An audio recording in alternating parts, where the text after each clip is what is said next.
نحمده ونصلي ونسلم على رسوله الكريم اما بعد اعوذ باللہ من الشیطان الرجیم بسم اللہ الرحمن الرحیم النبی اولی بالمؤمنین من انفسهم وازواجہ امہاتہم صدق اللہ العظیم اللہم صلی علی سیدنا ومولانا محمد معدن الجود والکرم وآلہ وصحبہ وبارک وسلم الصلاۃ والسلام علیک یا سیدی یا رسول اللہ وعلی آلک واصحابک یا سیدی یا حبیب اللہ۔ حمد و صلاۃ کے بعد اللہ تعالیٰ نے قرآن مجید میں نبی پاک صلی اللہ تعالیٰ علیہ وسلم کی ازواج کو مومنوں کی مائیں قرار دیا ہے۔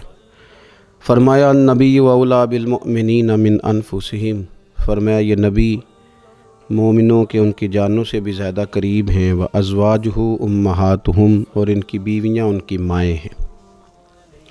نبی پاک صلی اللہ تعالیٰ علیہ وسلم کے حرم محترم میں داخل ہونے والی ہر خاتون ہی بڑی شانوں والی ہے۔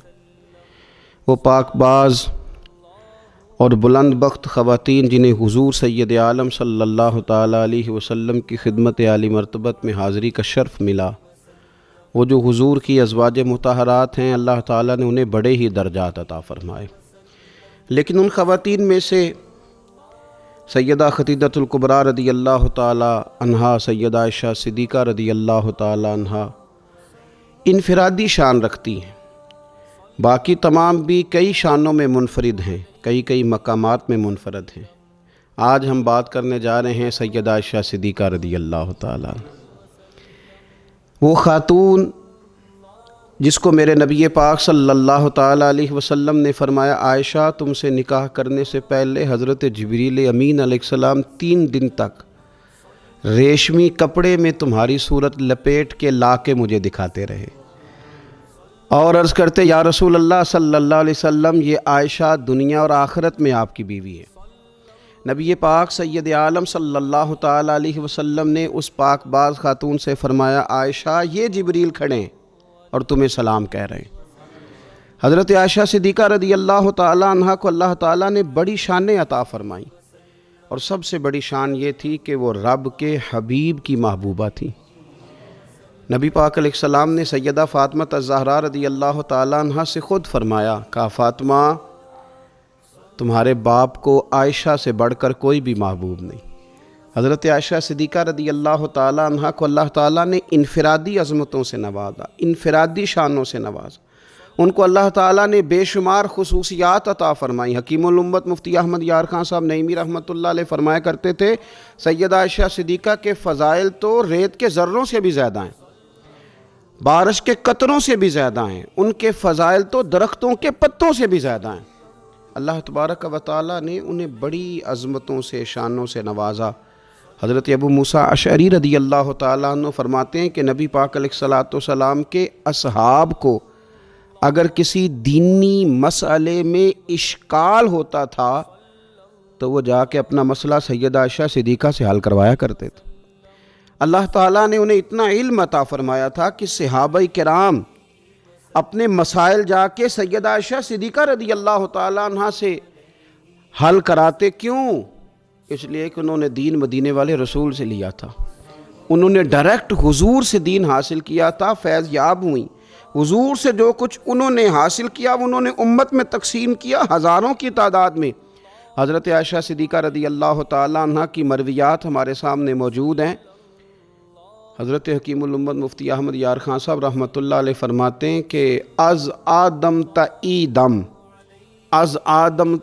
دم، یعنی جناب آدم علیہ السلام سے لے کر آج تک کائنات میں حضرت عائشہ صدیقہ رضی اللہ تعالیٰ عنہ سے بڑی عالمہ فاضلہ خاتون کوئی نہیں ہوئی۔ انفرادی علم اللہ تعالیٰ نے انہیں عطا فرمایا، لوگ ان سے مسائل پوچھتے، لوگ ان سے بات کرتے، پھر علم تھا، اور علم کے ساتھ اللہ تعالیٰ نے انہیں تقوی کی توفیق عطا فرمائی تھی۔ صحبت مصطفیٰ کریم علیہ السلام کی برکت سے ان کے اندر اللہ تعالیٰ نے وہ خوبیاں جو تعلیم امت کے لیے اور ہماری اس ماں کی وہ شانیں جن پر ان کی اولاد عمل کرے تو وہ اللہ کے قریب چلی جائے۔ حضرت عروہ بن زبیر رضی اللہ تعالیٰ عنہ فرماتے ہیں کہ یہ عجیب سخی خاتون تھی، 70,000 دینار میں نے ان کے ہاتھ میں دیکھے، سارے انہوں نے اللہ کے راستے میں خیرات کر دیے، لیکن جب میں نے ان کے اپنے کپڑے دیکھے تو ان کو پیوند لگے ہوئے تھے۔ 70,000 دینار خیرات کر رہی، اپنے کپڑوں کو پیوند لگے ہوئے۔ 1,00,000 دینار ان کے پاس تھا۔ ان کی خادمہ کہتی ہیں سارا ہی سیدہ عائشہ صدیقہ نے خیرات کر دیا۔ میں نے کہا اماں جی کو 1 دینار رکھ لیتی ہیں، آپ کا روزہ تھا، میں کچھ کھانا لے آتی، آپ کھا لیتی۔ تو فرمانے لگیں کہ پہلے یاد کراتی تو شاید میں رکھ لیتی، تو سب بانٹ دیا اللہ کے راستے میں۔ حضرت عائشہ صدیقہ نے یہ اثار حضور سے سیکھا، امت کو سکھایا۔ فرماتی ہیں ہم کوئی مجبور تھے فاقے کرنے پر؟ حضور کے در دولت پر تو خدا کے فضل سے بڑی نعمتیں آتی تھیں، لیکن حضور ساری ہی رب کے راستے میں خیرات کر دیا کرتے تھے۔ ان کے اندر پھر اتنا اثار کا جذبہ پیدا ہوا، اتنا انہوں نے ساری زندگی اتنی خیرات کی، اتنا اثار کیا کہ گنبد خضرا کا وہ حجرہ نور جس میں حضور علیہ السلام کا وہ نورانی مزار ہے جس پر 70,000 فرشتے صبح درود و سلام پڑھتے ہیں، 70,000 شام کو پڑھتے ہیں، وہ حضرت عائشہ صدیقہ کی ملکیت تھا۔ سیدہ عائشہ صدیقہ رضی اللہ تعالیٰ عنہ فرماتی ہیں اس میں حضور کی مقدس تدفین ہوئی، پھر میرے والد حضرت سیدنا ابو بکر صدیق کی تدفین ہوئی، پھر ایک قبر کی جگہ باقی تھی میں نے اپنے لیے رکھی ہوئی تھی۔ لیکن قربانی کا جذبہ ایسا تھا، اثار کا جذبہ ایسا تھا کہ جناب عمر کو زخم لگا، انہوں نے اپنے بیٹے کو بھیج کے کہا کہ اماں جی سے پوچھو میرا بھی دل کرتا ہے کہ میں حضور کے قدموں میں سیدنا صدیق اکبر کے پہلو میں لیٹ جاؤں۔ حضرت عبداللہ ابن عمر کہتے ہیں میں نے جا کے کہا تو وہ رو پڑی، کہنے لگی کوئی اپنی قبر کی جگہ کسی کو نہیں دیتا، اور عمر سے کہنا جاؤ میں نے تمہارے لیے اثار کیا۔ اتنا جذبہ قربانی کا ان کی طبیعت میں پیدا ہوا، اور پردے کا یہ حال تھا۔ امت کی بیٹیوں کو انہوں نے با پردہ اور باوقار رہنے کا یہ انداز بتایا کہ سیدہ عائشہ صدیقہ فرماتی ہیں حضور سید عالم علیہ السلام میرے حجرے میں تدفین ہوئی، حضور کا وصال ہوا، وہیں دفن ہوئے، تو میں بغیر پردے کے جاتی تھی، حضور میرے شوہر ہیں۔ اور پھر جب وہاں جناب صدیق اکبر کی قبر مبارک بنی تو وہ میرے والد تھے، میں بغیر پردے کے جاتی تھی۔ اور جب وہاں حضرت عمر رضی اللہ تعالیٰ عنہ کی قبر بنی تو پھر میں نے پردہ کر کے جانا شروع کیا، اس لیے کہ عمر میرے لیے محرم نہیں تھے، میں پردہ کر کے جاتی تھی۔ تو حضرت عائشہ صدیقہ امت کی بیٹیوں کو بتاتی ہیں کہ میں تو مزار پہ جاؤں تو پردہ کر کے جاتی ہوں، میں تو حضرت عمر کے مزار پہ جاؤں تو پردہ کر کے جاتی ہوں، اور تم بغیر پردے کے بازار چلی جاتی ہو، وہاں تم چلی جاتی ہو، سر عام چلی جاتی ہو۔ یہ معیار دیا حضرت عائشہ صدیقہ رضی اللہ تعالی عنہا نے امت کی بیٹیوں کو۔ عبادت انہوں نے اس طرح کی، تقوی ان کا اس طرح کا تھا کہ آپ کے بھانجے فرماتے ہیں کہ ساری رات ہی وہ اللہ کی بارگاہ میں حاضر رہتی تھی، ساری رات ہی مصلی آباد رہتا تھا۔ پھر بھی ایک دفعہ حضور کی بارگاہ میں عرض کیا انہوں نے، یا رسول اللہ میری بخشش کی دعا کر دیں، میرے گناہوں کی معافی کی دعا کر دیں، یہ عاجزی ہے۔